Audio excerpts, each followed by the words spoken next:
श्री सुनील पवार साहब, विक्रम साहब, अरुण माथुर जी, डॉक्टर मोनिका माथुर जी, श्री रायन शर्मा जी, जिला शिक्षा अधिकारी, सोजाराम सियाट साहब और मंच पर सभी सम्मानित धारासार के खेल प्रेमी नागरिकों, आज के इस कार्यक्रम में धारासार से कितने स्पेक्टेटर्स, कितने देखने वाले दर्शकगण आज आए थे। हमारी महिलाएं आए बैठी हुई, हमारी बहनें बैठी हैं, हमारी माताएं बैठी हैं और सभी इन यंग जो उभरती हमारी कौम है, हमारे क्षेत्र के बच्चे हैं जो करीब मैं समझता हूँ 1500-1600 की संख्या में आए होंगे और जिनका खेल प्रदर्शन और आज फाइनल समारोह में मुझे आमंत्रित किया गया एक खिलाड़ी के रूप में। मैं टूर्नामेंट कमेटी का, वैष्णवी परिवार का, धारासार समाज का, धारासार शहर के सभी नागरिकों का बहुत बहुत अभिनंदन नमन करता हूँ, प्रणाम करता हूँ। आज का मैच मैंने देखा, राजस्थान का नाम जब भी आता है तो हमारा सभी का सर मस्तिष्क गर्व से बिल्कुल गर्वीला हो जाता है। एक इतिहास रहा है राजस्थान का और मुझे भी खुशी होती है कि ध्यानचंद परिवार का ताल्लुक रिश्ता रहा है और राजस्थान ने उस रिश्ते को निभाया है। और हमने जो भी हमारी कोशिश थी, चाहे वो मेजर ध्यानचंद साहब के माउंट आबू कैंप में ट्रेनिंग की कोशिश हो, चाहे गवर्नमेंट कॉलेज कोटा में 30 साल की जो पढ़ाई मेरी और उसके बाद मेरा इंडिया खेला, और मैं ये कहूँ कि मेरा अगर कोटा में आगमन नहीं होता और मेरा यहाँ पर मेरी पढ़ाई लिखाई नहीं होती, शायद मैं इंडिया नहीं खेल पाता। ये एक बहुत बड़ी एक उपलब्धि थी जो वहाँ कोटा कॉलेज, कोटा के क्षेत्र में उस जमाने में 1966 की बात कर रहा हूँ, 66 की बात कर रहा हूँ, वो रेलवे की टीम और कॉलेज की टीम और हमारी जो दूसरी टीमें थी उनके साथ मेरी प्रैक्टिस। और अभी कुछ देर पहले जो बताया कोच साहब ने कि जब तक आप मेहनत नहीं करोगे तो कुछ हासिल होता नहीं है। वो जुनून, वो पागलपन खेलों में या किसी भी क्षेत्र में जब आप आगे काम करना चाहते हैं, अपने आप को आसमान पर लाना चाहते हैं तो मेहनत के बिना तो गुजारा नहीं है और वो मेहनत आपको करनी ही पड़ेगी। तो अपनी सोच के मुताबिक होता है, आपके अपने मस्तिष्क में, दिमाग में क्या क्या चीजें घूमती हैं और उसमें से कौन सी चीज बेहतर है, ये आपको डिसाइड करना है और उसको काम करना है। मेरे दिमाग में एक ही बात आई थी कि मुझे ओलंपियन बनना है, ये ओलंपियन बनना है। ये मेरे दिमाग में 1964 में इसके कप्तान ये तस्वीर लगी है और मुझे बेहद खुशी हुई कि मैंने इन तस्वीरों के साथ फोटो खिंचाई है अपनी, वो इसलिए कि इन्होंने देश की गरिमा को, देश के खेल को एक उस मुकाम पर उन्होंने स्थापित किया जो आज तक एक रिकॉर्ड के रूप में इस दुनिया में है, कायम है। आज भी 8 गोल्ड मेडल ओलंपिक में हॉकी के अंदर कोई देश नहीं ला पाया जो भारत ने लिया। ये हमारे लिए बड़े गर्व और सम्मान की बात है, हम भारतीयों के लिए। तो मुझे वही चरणजीत सिंह कप्तान साहब जो आज दुनिया में नहीं है, 1964 के कप्तान थे। मैं रेडियो कमेंट्री सुन रहा था, बालक था, 10वीं क्लास में मेरा उस टाइम शिक्षा चल रही थी और वो कमेंट्री जब सुनी मैंने तो उसके कुछ वाक्य मेरे दिमाग में गए और एक सबसे बड़ी जो चीज दिमाग में गई वो थी ओलंपियन शब्द। जबकि मेरे घर में उसके पहले मेजर ध्यानचंद और मेरे चाचा कैप्टन रूप सिंह, ये दोनों ओलंपियन रहे। 1932 में चाचा आए थे और 1936 में ध्यानचंद, मेरे चाचा पिता, इनके कुल मिला के 5 ओलंपिक के गोल्ड मेडल हमारे घर में हैं। एक बहुत बड़ी बात, ओलंपिक के गोल्ड मेडल। छठा मेरा था जिसको मैंने कभी अपने पिता को दिखाया नहीं, कभी वो था ब्रॉन्ज मेडल। सोना नहीं था, वो सोना लाते थे। और मुझे अनफॉर्चुनेटली ब्रॉन्ज मेडल मिला 72 में, तो मैंने दिखाया नहीं। लेकिन गर्व की बात है कि वो भी एक मेडल है हमारे लिए। लेकिन उस जमाने में तो कहते ना कि हॉकी को स्वर्णिम युग, गोल्डन एरा हॉकी का, तो वो गोल्डन एरा, ये बच्चे जो आज मैच खेले हैं, हार जीत अलग है, ग्राउंड अवेलेबल है, कोई बात नहीं है, कोई बात नहीं, आप प्रैक्टिस करो, इमेजिनरी चीज बनाओ, अपने अनुमान के अनुसार अपने दिमाग को लगाओ, अपने अनुमान से अपने सामने अपोनेंट खिलाड़ी को खड़ा कर दो, अपने अनुमान से आप बॉल की डिस्टेंस को, कितने दूरी से मुझे क्रॉस करना है, या कोई प्लेयर को रोकने वाला डिफेंडर है उसको कितनी दूरी से मैं आने वाले प्लेयर को रोकूं, इसकी प्रैक्टिस करो। ये प्रैक्टिस आपकी खेलने से बेहतर होती है। क्योंकि एक जगह ध्यानचंद साहब को मैं इंटरव्यू सुन रहा था, मेजर ध्यानचंद, मैं भी शामिल था उसमें। असलम शेर खान हमारे 25 वर्ल्ड कप के मलेशिया के खिलाफ जो हम सेमीफाइनल का मैच हमने बड़ी मुश्किल से जीता था, उसका एक राइजिंग गोल असलम शेर खान साहब ने किया था।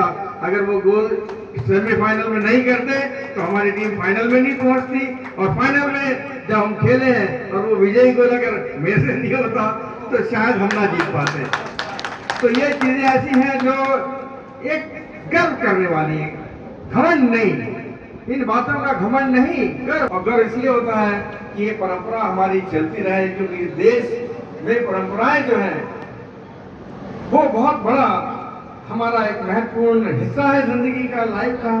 इतने हमारे क्षेत्र हैं देश के अंदर जो अपनी अपनी परंपराओं से चल रहे हैं, अपनी संस्कृति से चल रहे हैं, और उसमें सभी लोग शामिल हैं। तो मैं समझता हूँ कि ये सब बातें हमको ध्यान में रखने वाली होनी चाहिए कि हॉकी हमारी एक ऐसी चीज है जिसको हमने बचा के रखना है, आगे बढ़ना है, अपने अपने प्रेरणा के तरीके बनाने हैं। मेरा प्रेरणा का तरीका बना था एक खिलाड़ी जो 1968 में ब्रॉन्ज मेडल जिसने जीता था, उनका नाम था श्री इनामुर रहमान।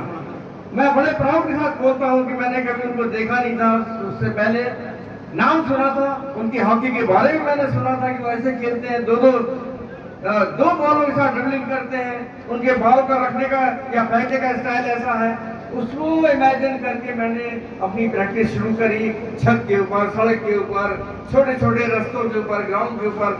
लेकिन शाम को जब मैच खेलता था मैं, तो अपनी उस ट्रेनिंग को उस मैच में लाने की कोशिश करता था कि मैंने कितनी सफलता पाई है, क्या मैंने अपने डॉस को ठीक से किया, क्या मेरा बॉल कंट्रोल ठीक है, या मैंने आज ये फ्लिक सीखा, ये मैंने पुश सीखा, ये मैंने हिट मारने सीखा, क्या मेरी हिट ठीक है। तो ये इसको जो कहते हैं ना सेल्फ असेसमेंट, अपना खुद का अपने को जज करना, ये बहुत जरूरी है। आज भी हमारे बच्चे खेले होंगे तो एक छोटी सी बात बोल के जाता हूँ कि जब आप खेलते हो शाम के वक्त या जो भी मैच खेलते हो, तो उसमें अपनी गलती को समझने की कोशिश करो कि मैंने कौन सी गलती करी आज, और जिस दिन ये लाइन समझ में आ जाए कि मैंने कौन सी गलती करी, उसके ऊपर प्रैक्टिस करो। वो प्रैक्टिस आपकी जो बताया, सभी ने बताया, मैं भी बता रहा हूँ कि बिना प्रैक्टिस के कुछ नहीं होता। उस प्रैक्टिस को करो, आप अपने अंदर बदलाव पाओगे। एक बड़ा प्लेयर बनने की जो तरीके हैं उसमें से ये तरीका ये है कि अपने अपने को इस बात के लिए समझने की कोशिश करो कि मैंने आज कौन सी गलती करी है। अच्छा तो खेलना ही है, you are born to play good, लेकिन जो कमी है उसको आप दूर करो, आप बेहतरीन खिलाड़ी बनोगे, आपकी टीम अच्छा खेलेगी। जैसा कि ध्यानचंद साहब के लिए कहा जाता है कि 1920 में जब वो एक बच्चा प्लाटून 16 साल की उम्र में हमारे दादाजी ने कान पकड़ के मारते हुए दादा मेरे ध्यानचंद को आर्मी में भर्ती कर दिया कि पढ़ता नहीं है, ये खेलने में लगा रहता है। तो कान पकड़ के मारते हुए आर्मी में जो ब्राह्मण रेजिमेंट हुआ करती थी उस जमाने में, उसमें उनको धकेल दिया और चले गए। उस टाइम के पिता या फादर तो पिता ही है जैसे भी है। तो वहां पर उनकी शाम के वक्त हर बच्चे को, हर सैनिक को, हर फौजी को, हर ऑफिसर को खेलना होता था ग्राउंड पे। शाम का 4 बजे के बाद का टाइम ग्राउंड का था। तो ध्यानचंद को ऑप्शन दिया गया कौन सा खेल खेलोगे। तो ध्यानचंद क्योंकि झांसी में हॉकी खेलते रहे, उन्होंने कहा मैं हॉकी खेलूंगा, और वो हॉकी खेलने में लग गए। उस पूरे ग्राउंड को इंस्पेक्शन के लिए सुबेदार मेजर एक डिप्यूटी होते हैं, होते थे, आज भी होते हैं कि कोई चीज इंजरी ना हो जाए, कोई चीज ना हो तो एक सूबेदार मेजर वाले तिवारी साहब की नजर हॉकी खिलाड़ियों में पड़ती है। इसमें ध्यानचंद खेल रहे होते, ध्यान सिंह, ध्यानचंद को एक टाइटल दिया गया, एक खिलाड़ी का टाइटल था, ध्यान सिंह का नाम ध्यानचंद बदलना। बहुत बड़ी लंबी बात है, बच्चे बैठे हैं, धूप हो चुकी है, नहीं तो ये चीजें वाकई में प्रेरणा वाली कि हमारे देश में एक ऐसा खिलाड़ी जिसने खेलों में हॉकी की गंगा बहाई, जिसको आज भी हम इस क्षेत्र में कहाँ नहीं, कहाँ हिस्से में हॉकी का प्रचलन नहीं है, कहाँ हमारे खिलाड़ी खेलते नहीं है। अनगिनत हमारे अर्जुन अवार्डी है, पद्मश्री है, राजीव गांधी और मेजर ध्यानचंद अवार्डी है। तो इस तरह की चीजें हैं। तो ध्यानचंद को एक लाइन उन्होंने उनके सूबेदार मेजर ने बुला के कही, लड़के इधर आओ, क्योंकि ध्यानचंद की ध्यान सिंह ड्रिबलिंग बहुत कर रहे थे, बॉल नहीं देते थे किसी को। उनकी जादूगरी इसी में थी कि बॉल का अटैचमेंट या बॉल को हॉकी के साथ चिपका के रखना। तो लोग बड़े दूसरी नजरों से देखते थे कि जादू कैसे हो रहा है। तो उनके जो सूबेदार मेजर थे उन्होंने देखा ये लड़का डाउस कर रहा है, बॉल नहीं देता, टीम खेल रही है, किसी को पास नहीं करता। तो बड़े प्यार से उसको बुलाया, लड़के इधर आओ। सूबेदार मेजर बहुत बड़ा होता एक जमाने में। ध्यान सिंह आए, सैल्यूट किया, खड़े हो गए, नाम पूछा सूबेदार मेजर ने, साहब ने, क्या नाम है तुम्हारा? तो कहा मेरा नाम ध्यान सिंह है। अच्छा ध्यान सिंह है। फिर तारीफ उनकी करी, उस बच्चे की, ध्यान सिंह की तारीफ करेगी तो बहुत अच्छी है तुम्हारी हॉकी है, तुम ड्रिबलिंग करते हो, तुम्हारी बॉल के साथ अच्छा मूवमेंट है, ये सब कुछ है। लेकिन जब वो लेकिन शब्द कहा उन्होंने, उसका ये एक लाइन कह दी कि लेकिन तुम बॉल को पास नहीं करते। ये टीम गेम है, जहाँ टीम गेम है, 11 लोग मिलके खेल रहे हैं, उसमें अगर तुम अकेले खेलोगे तो तुम्हारी टीम जीतेगी नहीं। तो मिलके रहना पड़ेगा, जो एक बहुत बड़ा हम कहते हैं उपदेश भी है हमारे लिए, सभी के लिए, और एक स्वीकार करने वाली लाइन भी है कि हमको इंडिविजुअल स्वार्थ इन सब बातों को नहीं करना है। तो ये सब बातें हमारी हॉकी के लिए। और ध्यान सिंह एक छोटे से सैनिक, बच्चा प्लाटून, सूबेदार मेजर उनको कह रहा है, तो आप सोच सकते हो वो लाइन वो कितने इफेक्टिव होंगी, कितनी प्रभाव करने वाले होंगी ध्यान सिंह के मनोमस्तिष्क पर, कि मुझको आज सूबेदार मेजर ने इंस्ट्रक्शन दिया, मुझे उन्होंने बुला के ये बात कही है। और उसके बाद जो दोपहर का टाइम, जैसे ये समझ लीजिए वक्त लंच के बाद का, जहाँ बैरक्स होते थे आर्मी के, और आज भी होते होंगे, लेकिन उस टाइम बैरक्स थे, कराते थे, उसमें से निकल के जाना और अकेले जगह पे, कहीं सुनसान जगह पे प्रैक्टिस करना, 1.5 घंटा 1 घंटा वो प्रैक्टिस करना। तो इसका मतलब मैं अपने आप से अब लड़ने के लिए तैयार हूँ। हमारे अंदर 2 लोग छुपे होते, एक आराम करने वाला, एक अच्छा आदमी। तो उन्होंने अपने आप के सुस्त आदमी को निकाला और अकेले 1-1.5 घंटे प्रैक्टिस करनी। शाम के वक्त डिनर के पहले, ये प्रैक्टिस की बात बता रहा हूँ बच्चों, शाम को डिनर से पहले अकेले बॉल को चलाना, फ्लिक करना, टॉस करना, गोल में बॉल फेंकना। तो आप समझ सकते हो जब इतनी प्रैक्टिस है, वो जुनून उस सूबेदार मेजर के एक लाइन ने कह दिया, कर दिया कि तुम अगर पास करना सीख जाओ तो तुमसे अच्छा कोई खिलाड़ी नहीं बनेगा।